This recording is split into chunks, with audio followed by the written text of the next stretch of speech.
Now, realistically, the amount of weight that you're lifting in the gym does not necessarily going to guarantee the results that you want, but you do got to take into consideration. Are you a bodybuilder or are you a power lifter? Are you concerned about growing your muscles or are you concerned about moving weight?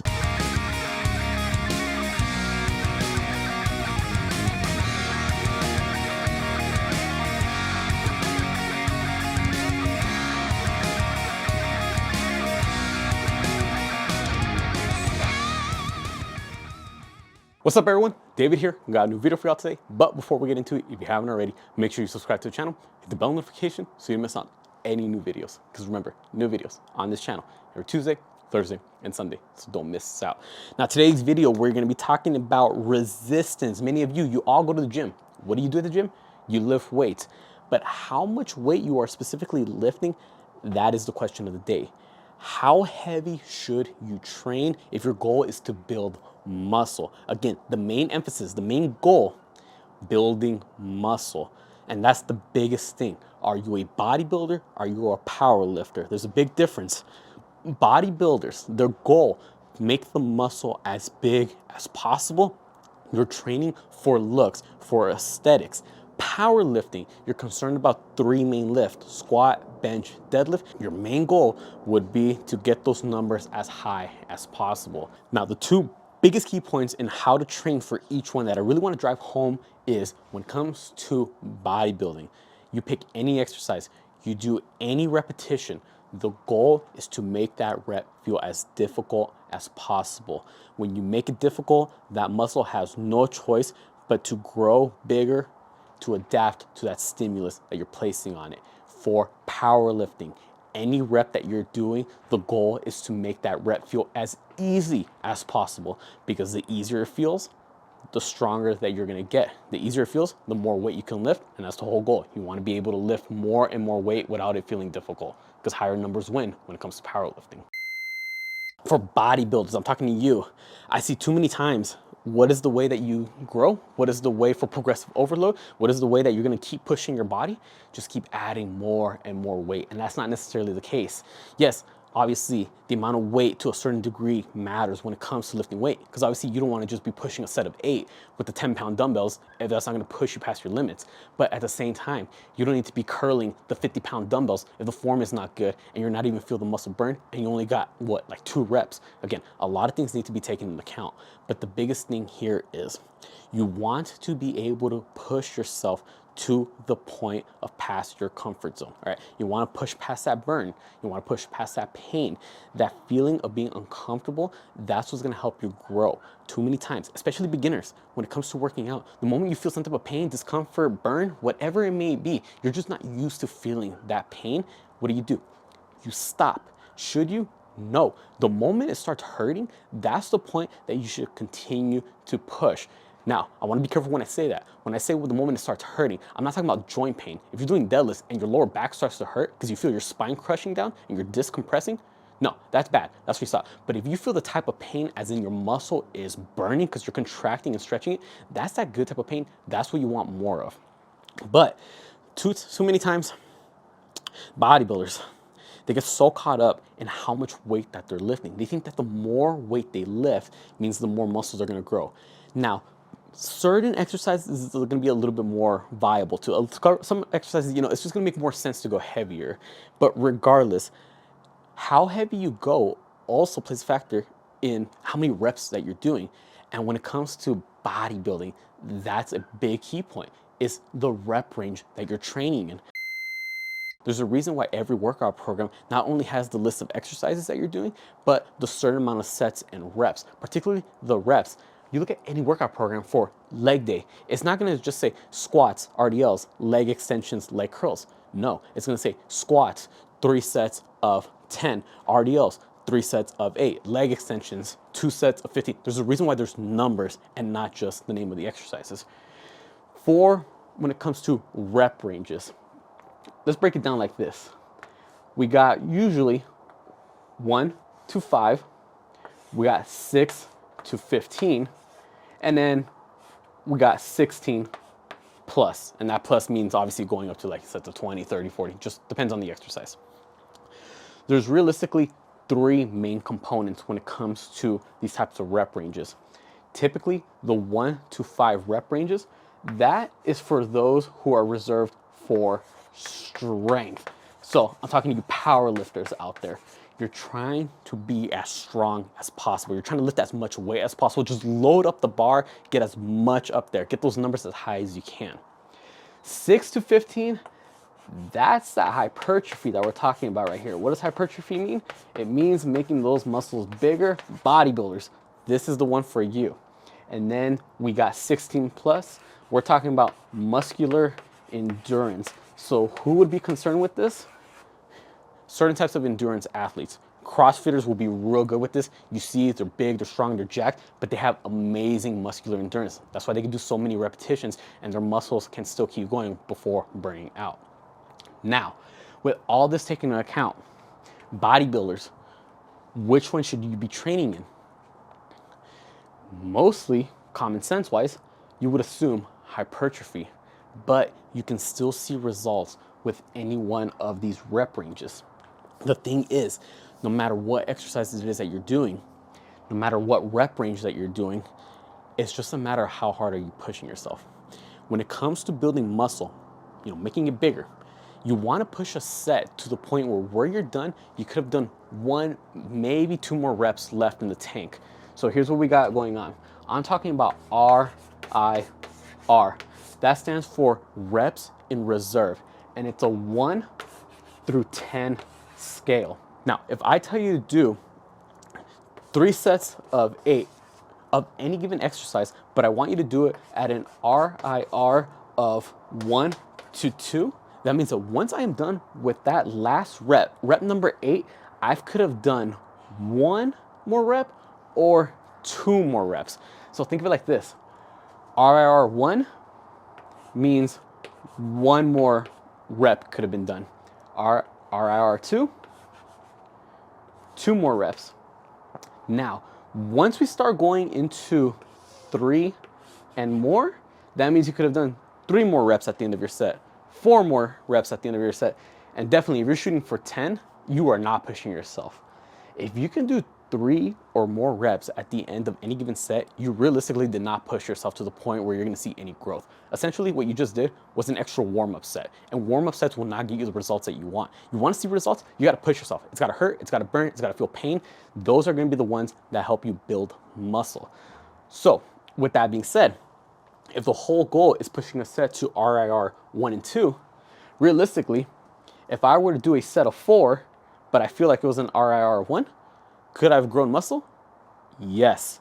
But we just said earlier that that rep range is for strength. There's a lot of overlap. These are just the more common go-tos. So it is recommended that you train within this rep range of 6 to 15 because that is typically what is most associated and been proven to promote the most hypertrophy, muscle growth. But realistically, if I do a set of 4, which is otherwise considered strength, but I push myself to the point where I could have only done 1 more rep, I could have maybe just done that 5th rep, I will still see growth in my muscle. Why? Because at the end of the day, whatever exercise that you're doing, are you still not lengthening that muscle? Are you still not forcefully contracting it? Are you still not lifting heavy enough to feel that resistance? Yes, you are. Notice how I say, are you still lifting heavy enough? Which then brings us to our next key point. How heavy do you need to go? That doesn't matter. What matters is that feeling of pain. And it's not always brought upon how heavy you're lifting. Why? Because lifting heavy, loading more weight on the bar, is not the only way of progressive overload. Progressive overload, all it means is you're pushing your muscle past its limits. You're applying new stimulus for it to adapt to. The only way your muscle is going to keep growing is if you keep pushing it and forcing it to grow by adding new and more stimulus every time you work out. Now, the 3 more common ones, or the 3 only ones I should say, are going to be the load, which means weight. How heavy can you train? How much weight are you loading the bar? That's the easiest. In my opinion, that's the cheap go-to. All right, that's the cop-out. That's the easiest one. That's the one everyone does. But you also got to take into account speed.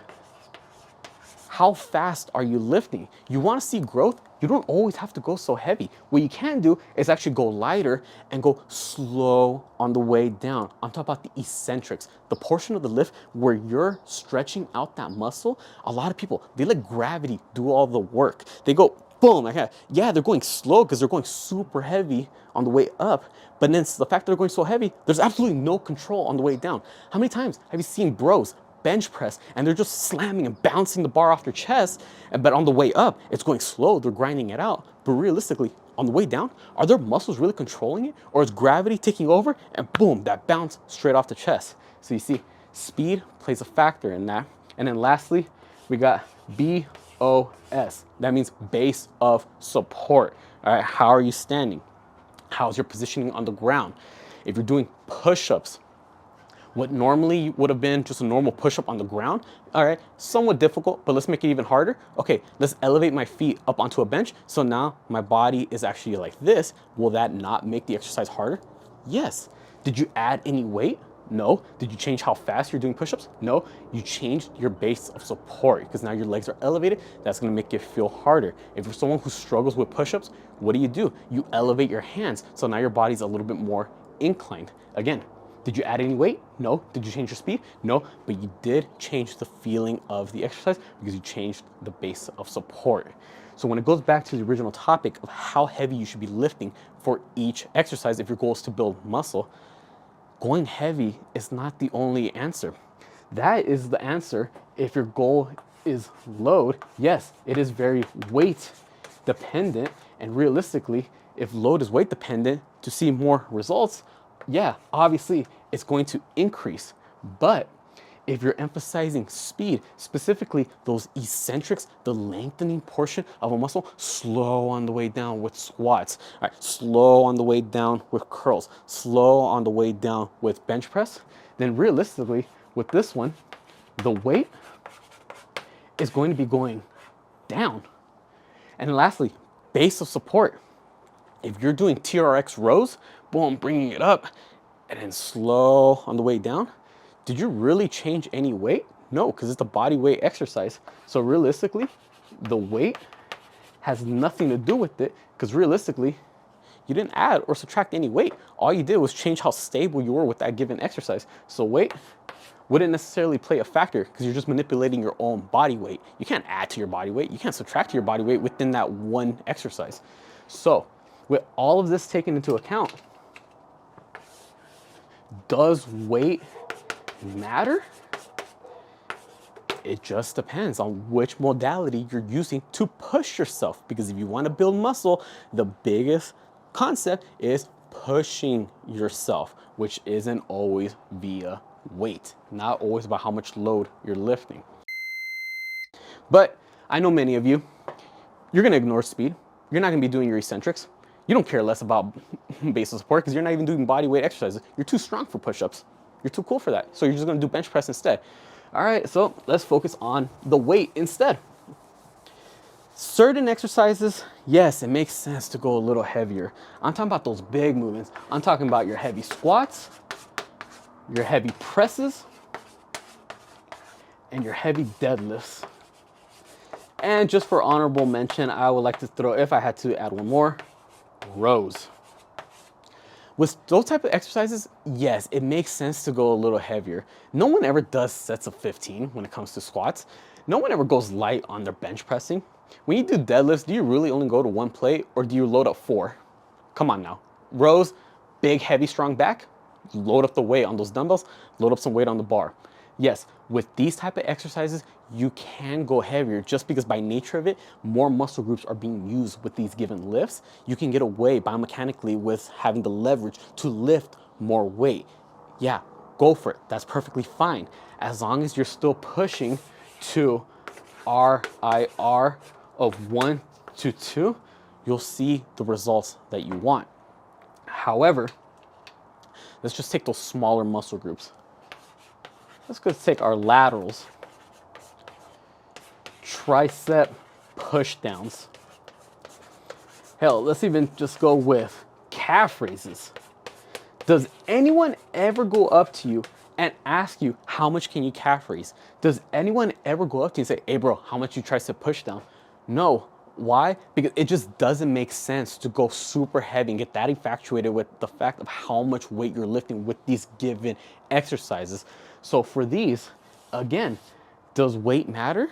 to a certain degree because you still want to be able to push yourself to the point where you're finishing your set within an RIR of being able to do 1 or 2 reps left in the tank. This one, you don't really write it down. You don't go up to someone and say, hey, what's your PR on tricep extensions? No, obviously. And also a big part of it is because many of these, you have to do it on a machine.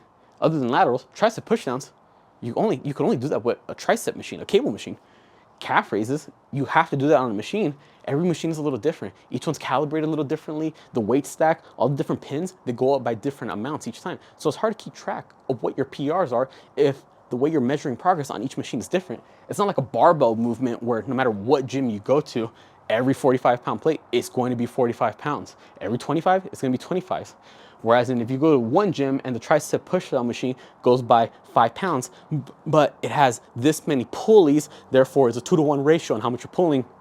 This gym over here, the machine is a little older, the pulleys are a little bit more rusted, there's more friction, so it feels harder to pull the same amount of weight. Again, weight doesn't always necessarily matter. Don't get so caught up in the fact of how much weight you should be lifting if your goal is to build muscle, but do take into account how heavy you're lifting to make sure that although you still have good form, you're still able to push yourself within this targeted rep range. So whether it be a big heavy movement like this, where you're doing 1 to 5 reps, or it's just naturally a little bit of an easier exercise where now you can shoot for that 6 to 15. All right, then by all means, go for it that way. But at the end of the day, you're a bodybuilder. You're not a power lifter. Your goal is to contract muscles. Your goal is not to move weight.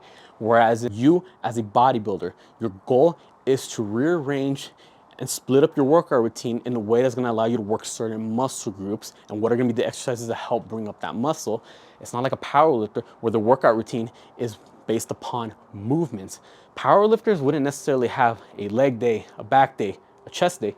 No, they have their squat day, they got their bench press day, they got their deadlift day, and on each of those days, they're gonna be training movements, not muscles, movements that are gonna be helping them bring up those lifts. Whereas in bodybuilders, we're gonna be focusing on muscles. Just wanna make that clear. So there you have it, everyone. I just wanna make that real clear. The big question is, how heavy should you be lifting if your goal is to build muscle? At the end of the day, it depends. And when you really think about it, it doesn't matter.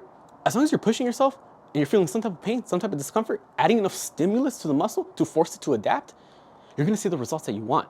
I just broke it down, but you take this into consideration. At the end of the day, if you're an ego lifter, you're probably not gonna listen to any of this. You're still gonna go heavy.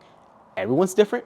Everyone's body responds a little differently. You just gotta take the time to figure out what works for you. And once you figure out what works for you, all right, then stay consistent with that long term. Comment down below if this video was helpful, and comment down below any other video suggestions you'd like to see me do, whether it be about mindset, motivation, nutrition, diets, workouts, programs, whatever it is, comment down below. I'd be more than happy to help y'all out. Be sure to subscribe to my channel so you don't miss out on any new videos, because remember, I got new videos every Tuesday, Thursday, and Sunday, so don't miss out. And then Instagram and TikTok, same thing. Be sure to follow me on both accounts. I put all my links down in the description below. With that being said, I'll catch y'all next time.